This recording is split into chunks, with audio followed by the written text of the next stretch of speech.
Okay, guys, so I was listening to the playback and I realized that my microphone may have been up close, up against my mouth a little bit too much, as sometimes, not all times.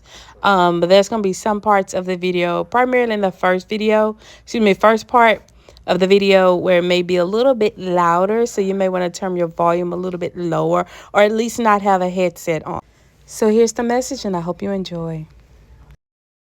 What's up, you guys? Welcome back to my channel. This is Glory Talks with Amber J, and I'm coming to you guys with a word that the Lord had been pressing on my heart since early this morning. Today is August 9th, 2025. It is a Saturday, and I was a little hesitant about getting this word out because it was something that I seen and heard in the spirit. Now, whenever it comes to things like that, I make sure that I take it back to God and make sure that number one, I'm heard Him correctly. Seeing what I'm seeing correctly. Like, you know what I'm saying? Like, I want to make sure that this is something from the Lord, and I'm giving it back up to Him for confirmation. That's all I'm saying. And so I sat on the word a little bit, and I'm gonna get to it. Oh my gosh, I'm just kind of excited to deliver this word. Anyway, let me get into it. So I'm sitting on, I'm pondering, I'm waiting for confirmation from the Lord, and it just hit me like a ton of weight. So the message is this: God has dealt with the enemies of your kingdom marriage. I repeat, God has dealt with the enemies of your kingdom marriage. Now, on yesterday, August 8th, 2025, I went, it was Friday, and I went out of town. I went to go, my oldest son is in college. So we went to go visit the college, just take care of some last paperwork or whatever. And I went to go stop by a relative's house. And when I went to go stop by their house, on the screen, they were watching. I forgot what they were watching because I was just, moving around listening to it. But it came from the book of Job, and I'm gonna get to it very shortly. And it was when God had rebuked um, Job's friends for giving Job wrong information. I repeat, I'm in my relative's house, and I'm watching. I'm not really watching. It's not like I said I'm moving around, but I'm listening to it, and I'm listening to the TV, and it actually comes from. Let me get straight to the scripture because I'm not about to do this injustice. One moment. Okay, so I am in Job 42, and I'm starting off at verse 7. And it says, after the Lord had said these things to Job, he said to Eliphaz the Temanite, I am angry with you and your two friends, because you have not spoken the truth about me, as my servant Job has. So now take 7 bulls and 7 rams, and go to my servant Job, and sacrifice a burnt offering for yourselves. My servant will pray for you, and I will accept his prayers and not deal with you according to your folly.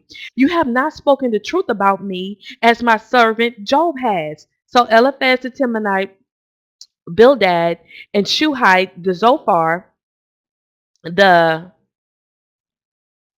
I'm not even going to butcher that word, did what the Lord told them to do. I repeat, God corrected them, and they did what the Lord told them to do, and the Lord accepted Job's prayer, and it's ending at that's from verses 7 through 9, and so that was on the TV yesterday, and it just stuck out to me. It just jumped out to me, but I was like, okay, I like, just it stuck to me.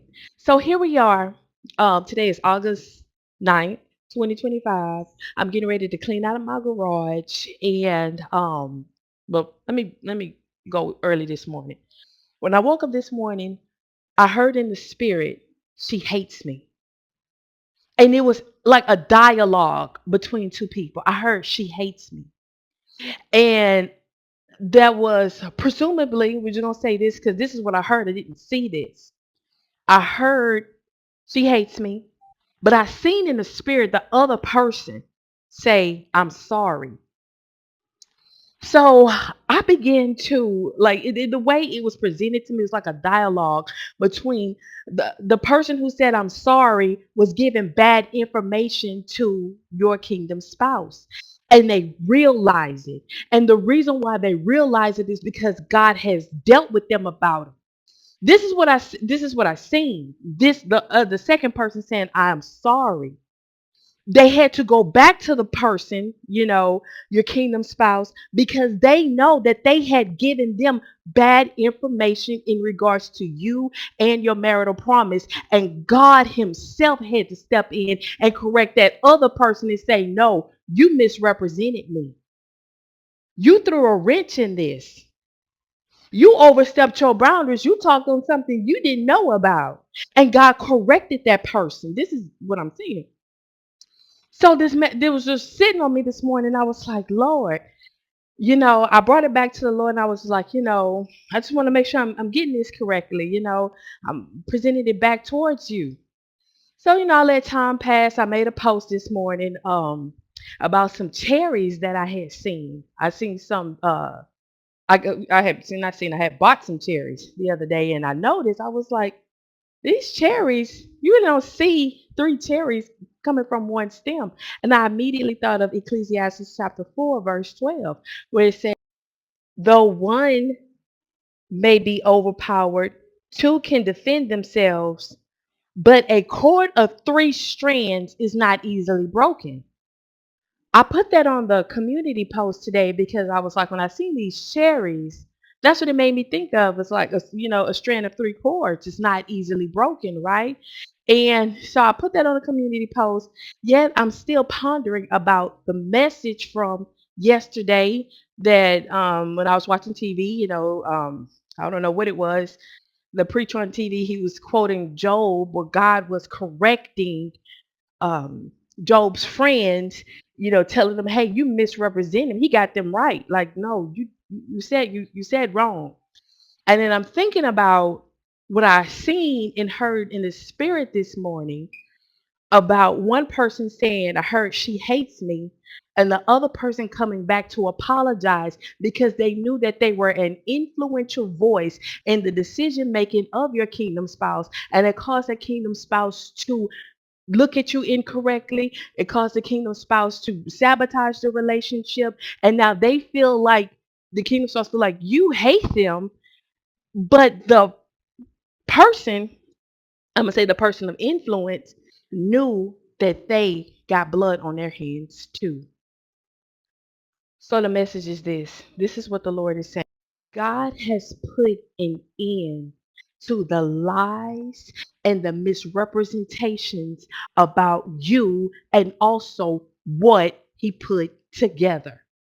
This is more so, God is not just, let me say this, God is just not defending you and your character because it's just not about you. God is defending the union. He's defending your marriage. That's why God had to come in and correct the influencer person to say, hey, you had it all wrong.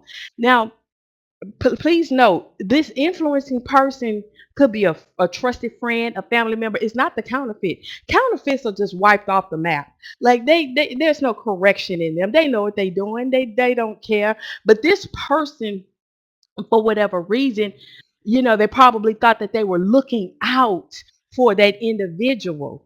You get what I'm saying? This wasn't an enemy of that person. Going back to the book of Job, God told Eliphaz, he said, you and your two friends, these were considered friends of Job, but they gave him misinformation. So likewise, if this word is for you, this is not a counterfeit who's repenting. This is somebody, or God, excuse me, who God has corrected. This is somebody who was a friend, a family member, a relative, a trusted person, a person of influence to your kingdom spouse who led them wrong. And God has dealt with that person. And that person had to come back and tell your kingdom spouse, I got it all wrong. I'm sorry. I messed up. I told you wrong. And the reason why they coming back, because God has dealt with them about them. God went directly to Eliphaz and he said, you did it wrong. Likewise, God did exactly that to the enemy of your kingdom, marriage. He set them straight. Look at the Bible. What God has put together, let no man separate. Let no man separate. What God has put together, let no man separate.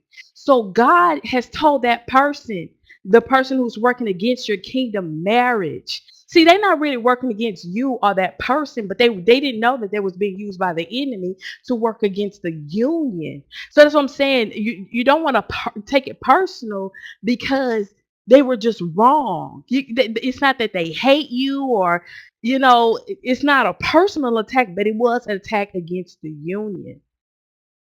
And this is why God is saying, pray for that person. Just like he told Job, he said, pray for them because they didn't intentionally mean harm. They were just full of error. People be in their own funk, their own bad situation. They just impute it on, somebody else, or for whatever the case may be. This person is not innocent, but at the same time, they were not intentionally trying to demise your marriage. And the Lord confirmed this message to me actually by the post that I put this morning. Isn't that amazing? God is so amazing. And this is why you have to be obedient. This is why you have to be obedient. I just made that post this morning. I seen it. I thought of that scripture and I just posted it, right? But in my obedience of just, making that post, that's actually how God had confirmed to me. God was saying, yes, I am that three-strand cord in that third strand cord in your marriage. Yes, I am going to speak up for you whenever, I'm stumbling on words. That means that somebody trying to get their words together.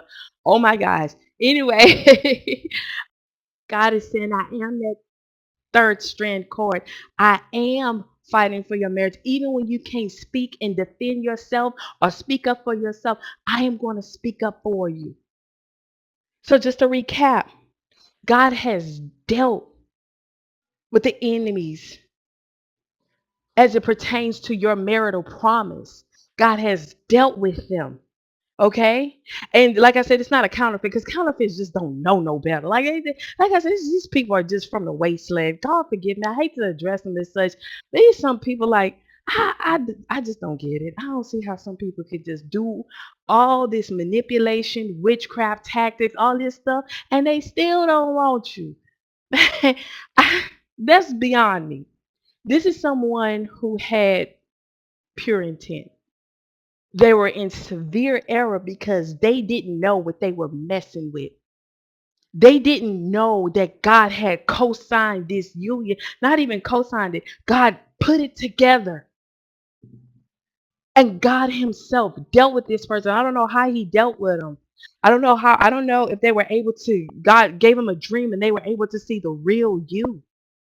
And they had to come back and be like, hold on, wait a minute. I'm sorry. I told you wrong. And this is what happened to that person. They told your God ordained spouse, your kingdom spouse, the person that you believe that God has aligned you with. They told this to your person because they realized that a lot of what that person is going through is on account of them. But here's what you must do. You must pray for that person, for the influencer person. Because now that they have repented, now that they know what it is, and they know that, hold on, wait a minute. This just wasn't some random relationship that I had to, just offend my loved one, my friend about, or, just to give them a heads up about some things. This wasn't just a regular relationship where they can go find another person. I messed up. I messed and tampered with something that God put together. Pray for this person because they're in a repentant state. And remember, they are also a person of influence to your kingdom spouse. Now, this is if you are not in communication with your kingdom spouse and God has told you to zip it up. Like, don't let this person come to you. Don't you start orchestrating no conversations. Don't do nothing. If God has told you, wait on me, I'm going to send them back. God is telling you that the right influences, the things they need to be hearing, are now coming to them, right? And so this person of influence who once gave bad information, now that they've repented and they're building that trust back up with with their loved one who is your kingdom spouse. Now they're rebuilding that trust with them because they came back and they said, "Hey, I'm sorry, I did have it wrong." Now they're able to, give ideas, give suggestions, or whatever, in order to give your kingdom spouse the right words to say, give them a better perspective. Because remember, I heard in the spirit, she hates me. So your kingdom spouse probably think, man, it's over. We're done. There's nothing I can do. But this person, this second person, who's now repented can come back and say, hey, give it another chance. Because remember, you're not in communication with your kingdom spouse, but that person is.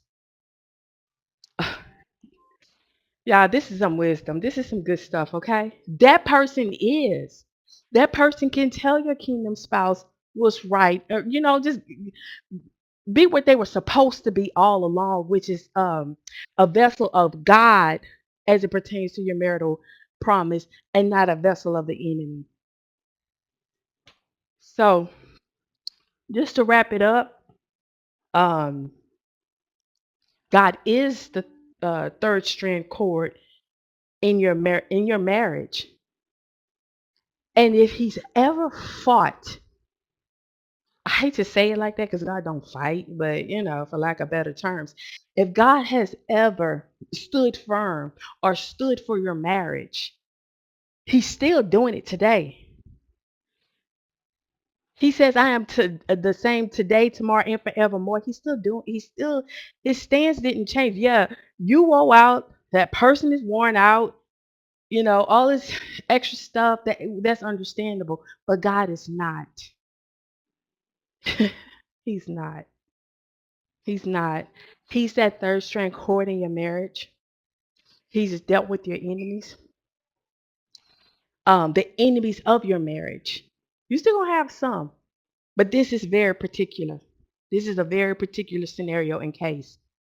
And pray for that person. If this resonates with you, you already know. Like you already know. You already know what it is. You don't have to say anything. Don't even reach out to the said quote unquote influencer. Don't reach out to them. Pray because there's since God told Eliphaz, He said, I'm gonna have Job pray for you. Job didn't have to necessarily go reach out to Eliphaz. Just pray because this person is in a receiving posture because they know they got blood on their hands. They know the guilt. Excuse me, they have the guilt of knowing that they were part of throwing a wrench in what God was doing. You get what I'm saying? They know that they hate it is they have a conviction to make things right. Let me put it that way. They have a conviction. They have a conviction of knowing they got to make it right some way somehow or be a part of making it right since they know that they were a part of making it wrong. So pray for that person. Don't reach out, pray. All right? But just to wrap this message up, God has dealt. He has dealt with the enemies of your marriage. And all tongues that has rised up against it, God has condemned it in judgment. Condemned it. Those words went up to the courts of heaven and God slammed it, said, nope. That's why people always got to be careful what they say. That's a whole nother message. But anyway, whoever this word is for, I pray that it reaches you. I pray that it blesses you. God is fighting for your union, and it's just not for the sake of being married. It's really undoing perversion. It's so much. It's so much. We can get into that a whole nother day. This ain't just some Disney fairy tale stuff. This is assignment. Don't ever forget in the book of Matthew when Jesus sent out the 72 and they went out two by two and they seen Satan fall out the sky like lightning. Two people coming together praying can do a whole lot of work. I'm telling you. This is assignment, okay? This is assignment. But anyway, I love you guys with the love of Christ. I pray that this message blesses you. I pray that you go out and you do everything that the Lord tells you to do today because you don't know when you have to reference that. Don't be lazy in this season. Get up and get moving. Do what you're supposed to do. Because God is, oh my God, you can't say a harvest is coming without seeds being in the ground. Put them seeds in the ground. Do what you're supposed to do. Just like God confirmed a message to me by a post I put, you get what I'm saying? It came back to be a blessing unto me, which wound up being a blessing unto y'all. I love you guys with the love of Christ. Have a lovely weekend. Have a lovely Saturday. Go to church. I don't know if God's going to give me another message, but y'all be blessed.